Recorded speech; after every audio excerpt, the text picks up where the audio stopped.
नमस्कार दोस्तों, Kumar coaching channel पर आपका स्वागत है। जैसा कि फिजिक्स की क्लास लगातार बढ़ रही है, अपने चरम सीमा पर पहुंचती जा रही है, वैसे वैसे हम आपको महत्वपूर्ण क्वेश्चन के बारे में भी चर्चा कर रहे हैं। तो आओ जानते हैं आज की क्लास में हम क्या पढ़ा रहे हैं। तो आज की हम क्लास में प्रक्षेप्य गति, भार तथा द्रव्यमान में अंतर बताएंगे और इनसे संबंधित महत्वपूर्ण क्वेश्चन बताएंगे कि एग्जाम में कैसे क्वेश्चन आते हैं। तो आओ जानते हैं प्रक्षेप्य गति, प्रोजेक्टाइल मोशन। दोस्तों, जब आप किसी पत्थर को अधिकतम दूरी तक फेंकने के लिए क्या करते हैं, यहां से कोई पत्थर फेंकते हैं जब आप, और अधिकतम दूरी तक आपको फेंकना है तो क्या करते हैं, आप इसे ऊर्ध्वाधर दिशा में नहीं फेंकेंगे और ना ही इसे क्षैतिज दिशा में फेंकेंगे, ना तो इसे आप वर्टिकल डायरेक्शन में फेंकेंगे और ना ही हॉरिजॉन्टल डायरेक्शन में फेंकेंगे। तो आप इनके जो बीच का जो ये 45 डिग्री का एंगल है, इस पर फेंकेंगे ताकि वस्तु अधिकतम दूरी तय कर सके। उसे ही प्रक्षेप्य गति कहते हैं। कैसे? यदि किसी वस्तु जैसे कोई पत्थर हो सकता है, कोई डला हो सकता है, यदि किसी वस्तु को प्रारंभिक वेग से ऊर्ध्वाधर दिशा से भिन्न दिशा, यानी कि ऊर्ध्वाधर दिशा में नहीं फेंक रहे हम, ऊर्ध्वाधर दिशा से कोई भिन्न दिशा में फेंका जाता है तो उस पिंड में त्वरण उत्पन्न हो जाता है। त्वरण उत्पन्न होने से वस्तु एक वक्र पथ का निर्माण करती है। इस वक्र पथ को ही प्रक्षेप्य गति कहते हैं। यानी कि इस वक्र पर जो कोई पिंड या कोई पत्थर गति कर रहा है तो ऐसी गति को प्रक्षेप्य गति कहते हैं। तो क्या परिभाषा हुई इसकी? यदि किसी वस्तु को प्रारंभिक वेग से ऊर्ध्वाधर दिशा से भिन्न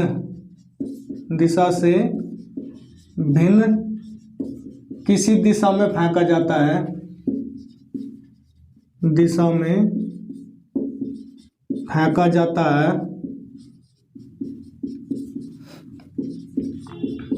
तो वस्तु त्वरण के अधीन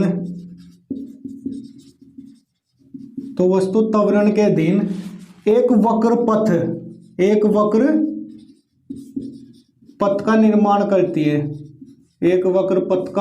निर्माण करती है, तथा वक्र पथ पर गति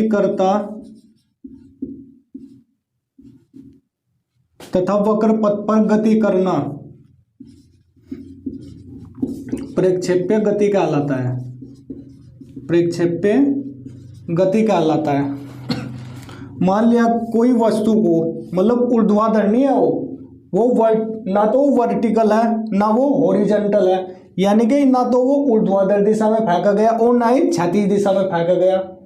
तो अधिकतम दूरी तक फेंकने के लिए किसी वस्तु को 45 डिग्री के कोण पर फेंका जाता है। और जब आपने कभी पत्थर फेंका होगा और वो अधिकतम दूरी तक फेंकना आपने चाहा होगा तो आपने तो ना तो वो ऊर्ध्वाधर दिशा में फेंका होगा ना ही क्षैतिज दिशा में फेंका होगा। तो अधिकतम दूरी फेंकने के लिए आपने इस एंगल का इस्तेमाल किया होगा। तो ये जो पत्थर है ये एक वक्र पथ, जैसे इंद्रधनुष नहीं होता वक्र पथ, ऐसे वक्र पथ का निर्माण करता है और अधिकतम दूरी पर जाकर गिरता है। तो इस ये जो बॉडी, जो पत्थर आपने फेंका, इसकी अधिकतम ऊंचाई यहां पर होगी, क्योंकि अधिकतम ऊंचाई इसने यहां पूरी की, तथा अधिकतम दूरी ये कहलाएगी जिसे अधिकतम परास यानी कि मैक्सिमम रेंज, अधिकतम परास यानी कि मैक्सिमम रेंज, मैक्सिमम रेंज कहा जाता है, जिसे अधिकतम परास यानी कि मैक्सिमम रेंज कहा जाता है। और ये जो वक्र पथ का निर्माण किया, ये एक परवलयाकार है,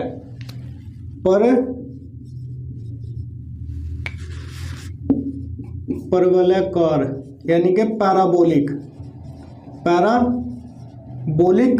पथ का निर्माण करती है। तो कैसे पथ का निर्माण करती है? पैराबोलिक पथ का निर्माण करती है। अभी पिछले साल टोक्यो ओलंपिक में नीरज चोपड़ा ने भाला फेंक में स्वर्ण पदक जीता, तो वो इसी एंगल से उन्होंने भाला फेंका था। इसी 45 डिग्री के एंगल पर नीरज चोपड़ा ने भाला फेंक में स्वर्ण पदक जीता। ताकि इससे क्या हुआ कि अधिकतम दूरी उनके भाले ने तय की, यानी कि नीरज चोपड़ा जी ने अधिकतम परास यानी कि मैक्सिमम रेंज प्राप्त करने के लिए अपने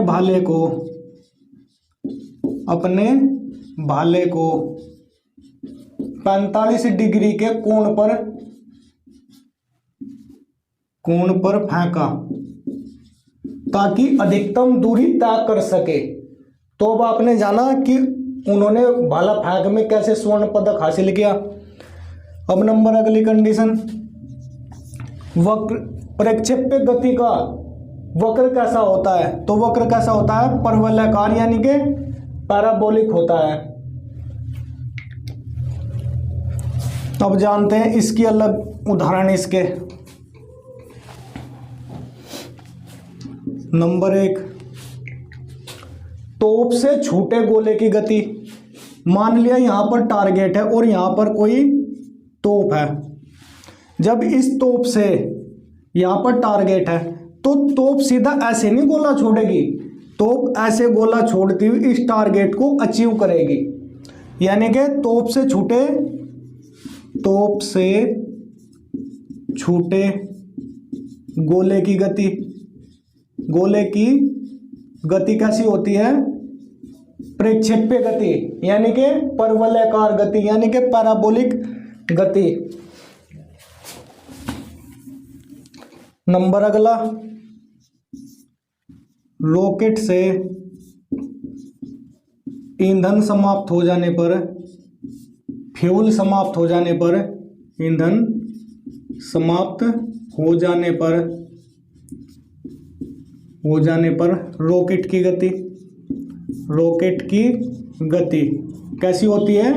प्रक्षेप्य गति होती है। जब रॉकेट से फ्यूल खत्म हो जाता है तो वो एक पैराबोलिक गति में आगे बढ़ता है। नंबर अगला, जब कोई बैट्समैन बॉल पर शॉट्स लगाता है, आपने देखा भी होगा, और उसे छक्का लगाना है तो वो क्या करेगा? उसे 45 डिग्री के एंगल पे उसे शॉट करेगा ताकि वो ऐसे जाए। तो बैट्समैन के द्वारा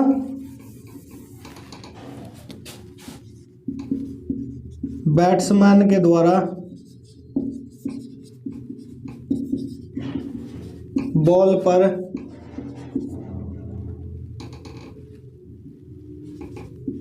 पर लगाए जाने वाले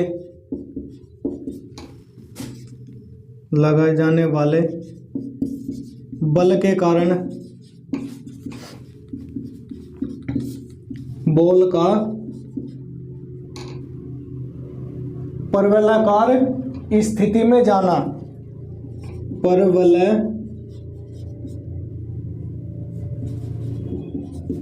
परवलयाकार स्थिति में जाकर अधिकतम दूरी प्राप्त करना।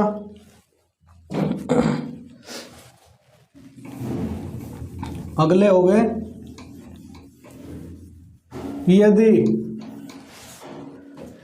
यहां पेड़ पर कोई बंदर बैठा है और कोई आदमी यहाँ से गोली चला रहा है।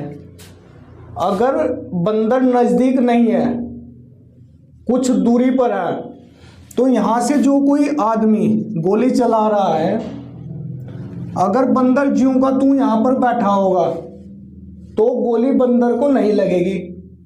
अगर यदि बंदर जैसे ही गोली चलाता है और बंदर यहाँ से छलांग मार दे तो गोली बंदर को लगेगी। क्यों? क्योंकि ये परवलयाकार स्थिति में जाकर लगेगी इसको। नंबर अगला, यदि बंदूक से गोली छोड़ने पर, गोली चलाने पर पेड़ पर बैठा कोई बंदर यदि छलांग लगा देता है तो गोली बंदर को लगेगी, गोली बंदर को लगेगी।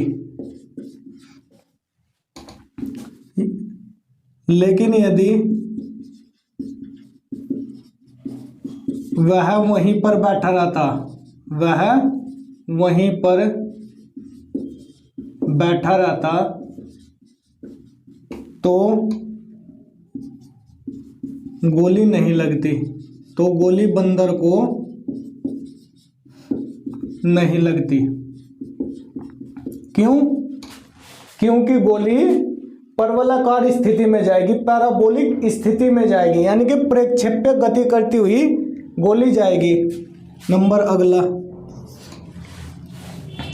यदि किसी हवाई जहाज से बम गिराया जाता है, यदि किसी हवाई जहाज से बम गिराया जाता है तो बम क्या करता है? एक पैराबोलिक स्थिति में जाता है और जमीन पर गिरता है। जब ये बम जमीन पर नीचे गिरता है तो हवाई जहाज इसके ठीक ऊपर होगा। क्यों? क्योंकि बम भी तो हवा में जो घर्षण बल होता है उसके अकॉर्डिंग एक परवलय पथ का निर्माण करता है, और जब यह जमीन पर पहुंचेगा, बम जमीन पर पहुंचेगा तो बम के ऊपर सीधा हवाई जहाज होगा। हवाई जहाज से बम गिराने पर बम पैराबोलिक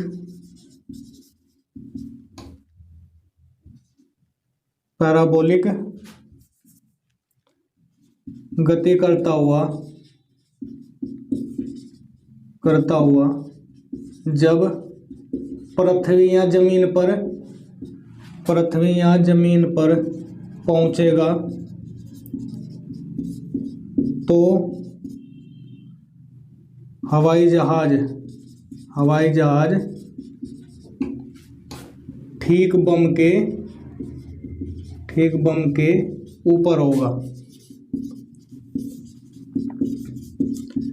यानी कि जब हवाई जहाज यहाँ से बम गिराएगा तो बम परवलयाकार स्थिति में जमीन पर यहाँ आएगा, तो ये जो यहाँ से सीधा उड़ रहा है तो हवाई जहाज यहाँ पर आएगा। तो समझे प्रक्षेप्य गति क्या होता है। तो ये प्रक्षेप्य गति के बारे में रेलवे में बहुत ज़्यादा सवाल पूछे जाते हैं कि प्रक्षेप्य का पथ कैसा होता है, पैराबोलिक होता है। किसी व्यक्ति को अधिकतम रेंज यानी प्रयास करने के लिए किसी पत्थर को किस एंगल पर फेंका जाएगा, 90 डिग्री के एंगल पर फेंका जाएगा। और ये जो बंदर का उदाहरण है, हवाई जहाज का उदाहरण है, ये अनेकों बार एग्जाम में पूछा गया है। तो ये हो गया पैराबोलिक वक्र। अब जानते हैं भार यानी कि वेट, भार। आपने देखा होगा जब किसी वस्तु को ऊर्ध्वाधर दिशा में फेंका जाता है तो इस वस्तु में वेग परिवर्तन होता है, यानी इसका वेलोसिटी बदलता रहता है। अब जब यहाँ से कोई पत्थर फेंका तो ऐसे जैसे जैसे वह ऊपर जाएगा तो उसका वेलोसिटी कम होता जाएगा और एक स्थान पर आकर उसका वेलोसिटी शून्य हो जाएगा और फिर वो यहाँ से नीचे की ओर आ जाएगा और जब जमीन पर आएगा तो उसका वेलोसिटी यानी कि वेग तब अधिकतम होगा। यानी कि इसमें वेग परिवर्तन होने से त्वरण उत्पन्न हो जाएगा, एक्सीलरेशन उत्पन्न हो जाएगा। अब चूंकि कोई पिंड या कोई पत्थर या कोई वस्तु ऊर्ध्वाधर दिशा यानी वर्टिकल साइड में गति कर रहा है तो उसमें गुरुत्वीय त्वरण जी उत्पन्न हो जाएगा। तो इसमें क्या उत्पन्न हो जाएगा? गुरुत्वीय त्वरण जी उत्पन्न हो जाएगा। कैसे? क्योंकि पृथ्वी प्रत्येक वस्तु को इसी गुरुत्वीय त्वरण के अधीन या गुरुत्वाकर्षण बल के अधीन किसी भी वस्तु को अपनी ओर खींच रही है। तो इतना आप समझ गए। अब समझते हैं भार को। भार एक प्रकार का बल है जो पृथ्वी द्वारा किसी वस्तु को अपनी ओर खींचा जाता है। तो भार क्या है? भार एक प्रकार का बल है, एक प्रकार का बल है जिसे पृथ्वी द्वारा अपनी ओर खींचा जाता है, अपनी ओर खींचा जाता है या आकर्षित किया जाता है, बल कहलाता है। यानी कि बल, भार एक प्रकार का बल है, यानी कि ये जो पृथ्वी है इस भार को अपनी ओर खींच रही है। तो क्या है? भार एक प्रकार का बल है जिसे पृथ्वी या कुछ पृथ्वी होगी जिसे पृथ्वी अपनी ओर आकर्षित कर रही है, यानी कि अपनी ओर खींच रही है। तो ये जो इसमें ग्रेविटी यानी कि गुरुत्व उत्पन्न हो रहा है अपनी ओर खींचने का, इसे गुरुत्वाकर्षण बल कहते हैं। या आप ऐसे भी कह सकते हैं कि भार एक गुरुत्वाकर्षण बल है जिसे पृथ्वी अपनी ओर खींच रही है। तो भार एक प्रकार का बल है जिसे पृथ्वी द्वारा अपनी ओर खींचा जा रहा है। पृथ्वी द्वारा अपनी ओर खींचने पर इसमें गुरुत्व उत्पन्न हो जाता है। पृथ्वी द्वारा अपनी ओर खींचने पर, अपनी ओर खींचने पर इसमें गुरुत्व यानी कि ग्रेविटी उत्पन्न हो जाता है जिसे गुरुत्वीय बल कहते हैं या गुरुत्वाकर्षण बल कहते हैं। तो इसे क्या कहते हैं? गुरुत्वाकर्षण बल कहते हैं। तो ये तो हो गई भार की परिभाषा। अब चूंकि मैंने इसे बल कहा तो बल, भार का मात्रक न्यूटन होता है, भार का मात्रक न्यूटन होता है। तो भार का मात्रक न्यूटन होता है। आमतौर पर भार को यानी कि वेट को हम कहते हैं कि किलोग्राम में रिप्रेजेंट करते हैं, प्रदर्शित करते हैं किलोग्राम में। जब हम किसी वस्तु को कहते हैं कि 1 किलो चावल दे दो या 1 किलो, जब हम उस 1 किलोग्राम का जिक्र करते हैं तो वो 1 किलोग्राम की बजाय 9.8 न्यूटन होता है। क्यों? क्योंकि गुरुत्व त्वरण जी का मान 9.8 मीटर प्रति सेकेंड स्क्वायर होता है। तो जब कोई वस्तु इसी गुरुत्व त्वरण जी के अधीन गति करती है तो उसमें एक बल उत्पन्न हो जाता है जिसे भार कहते हैं। इसी भार के अकॉर्डिंग पृथ्वी किसी वस्तु को अपनी ओर खींचती है, तो ये वही भार है। तो जब हम किसी वस्तु को किलोग्राम में मापते हैं तो उस किलोग्राम का मतलब 9.8 न्यूटन होता है। यदि किसी वस्तु का भार W हो और वस्तु कोई ना कोई द्रव्यमान यानी कि पदार्थ की मात्रा तो रखती है, उसका द्रव्यमान m हो, तथा अब चूंकि कोई वस्तु ऊर्ध्वाधर दिशा में गति कर रही है तो उसमें गुरुत्व त्वरण g होगा। तो भार का सूत्र होता है W बराबर mg। भार बराबर क्या होता है? द्रव्यमान गुणा त्वरण या गुरुत्व त्वरण कह सकते हैं।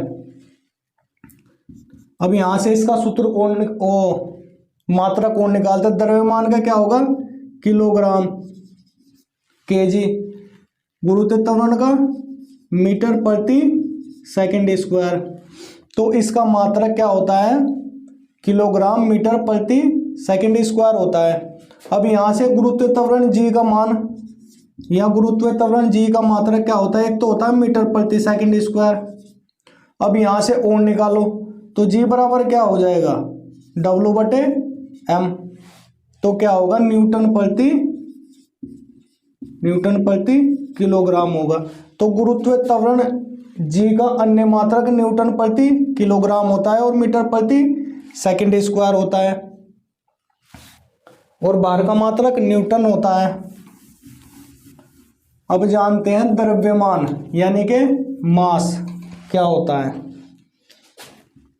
द्रव्यमान यानी कि मास क्या होता है। यह कोई वस्तु है, इस वस्तु में यह वस्तु कोई ना कोई आकार तो रखती होगी, इसे ही द्रव्यमान कहते हैं। यानी पदार्थ की मात्रा को क्या कहा जाता है, द्रव्यमान कहता है। किसी वस्तु में उपस्थित पदार्थ की मात्रा को द्रव्यमान कहा जाता है। हमने जड़त्व के बारे में भी कहा था, वहां भी जड़त्व के माप द्रव्यमान होता है। आपको जड़त्व पढ़ना है तो पिछली वीडियो में जाकर देखें, वहां पर आपको पता चलेगा। तो पदार्थ में उपस्थित मात्रा को क्या कहते हैं, द्रव्यमान कहते हैं। अब भार, इधर द्रव्यमान। भार गुरुत्व त्वरण जी के अधीन होता है। गुरुत्व त्वरण भार काय के अधीन होता है, गुरुत्व त्वरण के अधीन होने से भार परिवर्तनशील होता है, यानी कि भार बदलता रहता है। गुरुत्व त्वरण जी के अधीन होने से, त्वरण के अधीन होने से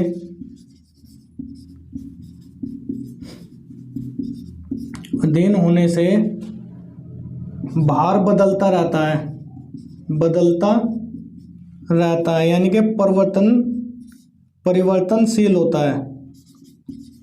जबकि द्रव्यमान एक निश्चित होता है, यानी कि अगर ये बाल्टी है ना, इस बाल्टी में कितना भी पानी भर दो, बाल्टी का आकार ज्यों का त्यों रहेगा। यानी कि उसके अंदर तो परिवर्तन हो रहा है, पानी में तो परिवर्तन, यानी कि भार में तो परिवर्तन हो रहा है, लेकिन इसके द्रव्यमान में कोई परिवर्तन नहीं होता। अगर आप किसी वस्तु को आकाश में ले जाते हैं, किसी ग्रह उपग्रह पर ले जाते हैं, तो उसका द्रव्यमान तो ज्यों का त्यों रहेगा, उसका भार बदल जाएगा। यानी कि भार क्या होता है, गुरुत्व त्वरण के अधीन होता है, गुरुत्वाकर्षण के अधीन होता है, ग्रेविटेशनल के अधीन होता है। जबकि भार गुरुत्व त्वरण के अधीन होता है, जबकि द्रव्यमान गुरुत्व त्वरण के अधीन नहीं होता। द्रव्यमान प्रत्येक जगह ज्यों का त्यों रहता है, जबकि भार बदल जाता है। अगर आप इस बाल्टी को तथा इसमें कोई लिक्विड भर रहा है, जैसे पानी भर रहा है, इसे किसी भी स्थान पर ले जाए तो बाल्टी तो ज्यों की त्यों रहेगी। ये जो अंदर का है, जो इसमें भार उपस्थित है, वो बदल जाएगा। जैसे आप आकाश में चले जाते हो या किसी ग्रह उपग्रह पर चले जाते हैं, तो वहां पर भार बदल जाएगा, क्योंकि गुरुत्वाकर्षण के अधीन वो शून्य हो जाएगा, भारहीन हो जाएगा। जबकि द्रव्यमान ज्यों का त्यों रहेगा। अगर आप किसी वस्तु को चंद्रमा पर ले जाते हैं, तो वहां का गुरुत्व त्वरण क्या होता है, वहां का गुरुत्व त्वरण पृथ्वी के गुरुत्व त्वरण का 1/6 होता है। तो पृथ्वी का गुरुत्व त्वरण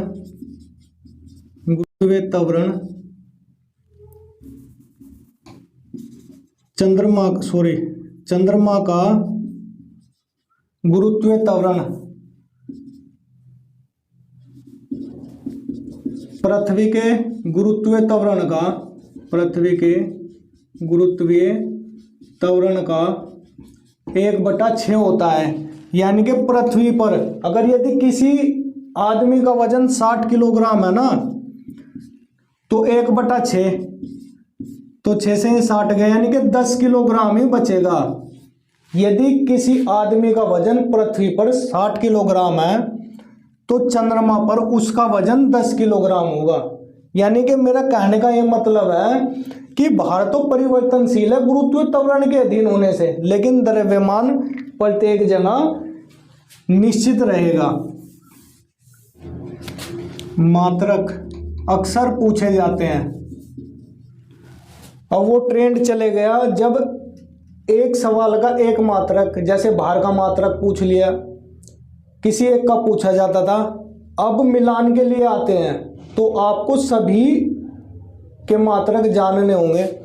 जैसे आयतन का मात्रक, आयतन क्या होता है? लंबाई गुना चौड़ाई गुना ऊंचाई, यानी कि मीटर गुना मीटर, यानी कि घन मीटर या मीटर की 3। आयतन कैसी राशि है? एक अदिश राशि है। क्षेत्रफल लंबाई गुना चौड़ाई यानी कि मीटर स्क्वायर। क्षेत्रफल कैसी राशि है? अदिश राशि है। चाल हो गई, चाल अदिश राशि है। चाल बराबर क्या होता है? दूरी बटा समय। दूरी क्या होता है? मीटर बटा समय यानी कि सेकंड हो गया। वेग, वेग क्या होता है? विस्थापन बटे समय। विस्थापन को काय में मेजरमेंट करते हैं? मीटर में। विस्थापन कैसी राशि है? सदिश राशि। विस्थापन का मात्रक मीटर होता है। तो वेग बराबर होगा विस्थापन बटे समय। विस्थापन मीटर हो गया और समय सेकंड हो गया। इसी प्रकार त्वरण क्या होता है?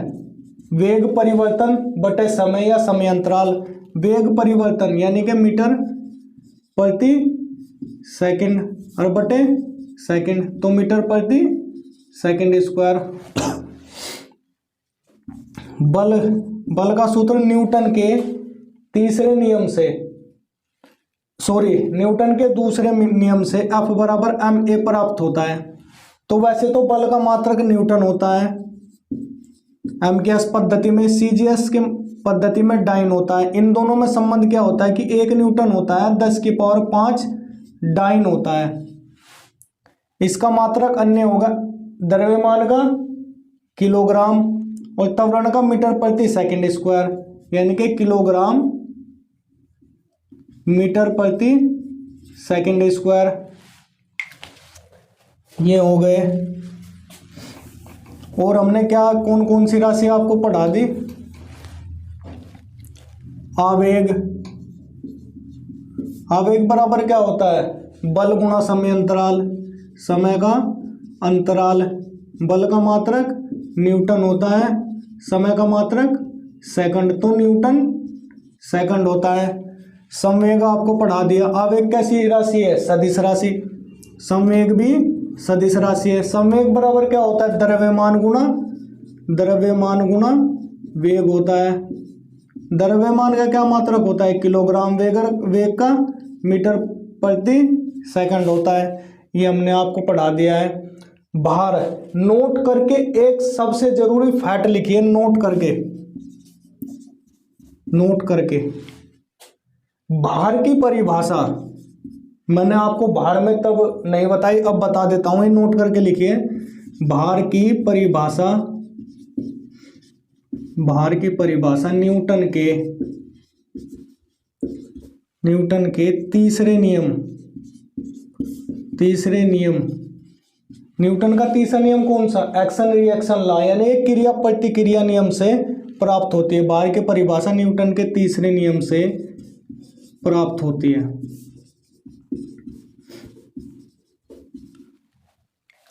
दोस्तों ये होगी आज की क्लास। धीरे धीरे थोड़े थोड़े चैप्टर आपके साथ लेकर चल रहे हैं, थोड़ी थोड़ी वैल्यू, थोड़ी थोड़ी राशि लेकर चल रहे हैं ताकि आपको बेहतर समझ में आ सके। दोस्तों अगर आप इन सब का नोट्स बनाते हैं तो एक समय ऐसा आएगा जब आपका एक परफेक्ट नोट होगा।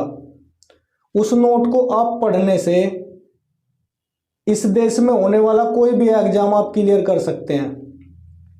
ऐसा कोई सा भी एग्जाम नहीं है जिसमें साइंस नहीं पूछी जाती है। तो दोस्तों आप लगन से और मेहनत से अपनी लगे रहे। जय हिंद।